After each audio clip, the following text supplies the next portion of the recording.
The topic of this video is about the key decision makers.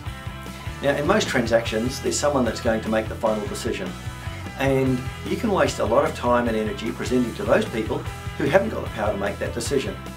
So you need to critically assess and do this through your questioning process as to who it is that you need to be talking to. Now, consider an example of a property that's being listed for sale and it's been through probate, so it's a deceased estate. There might be a number of siblings of the deceased that are making the decision about which agent to use to sell the property for them. Now, some of these people may even be interstate or overseas. It's hard for you to get in front of these people to present. So therefore you would adopt a different style of communication because you know that it's going to be transmitted on second hand to other siblings that are going to be part of that decision-making process. You might invite the person that you're talking to get their sisters and brothers to have a Skype conference with you. You might also present them with more written material or email material if you know that it's going to be presented to others secondhand by sending it to them or emailing it to them. The first step in a lot of these instances is to be able to uncover whether you are talking to the key decision makers.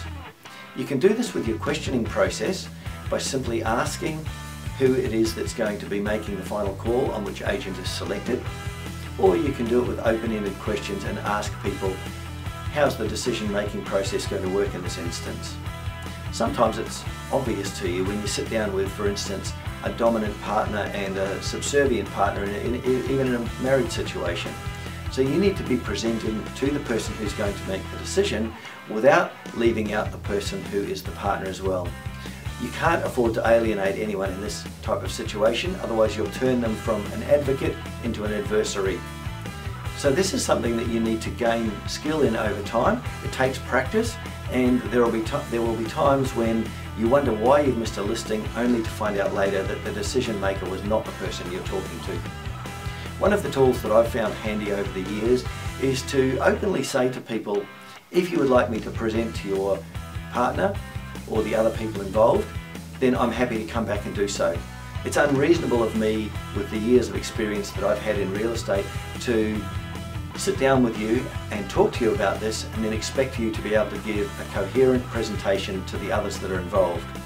It's just the training that you haven't had that it's taken me years to get to, and that's why I'd be happy to come back and do the presentation to them.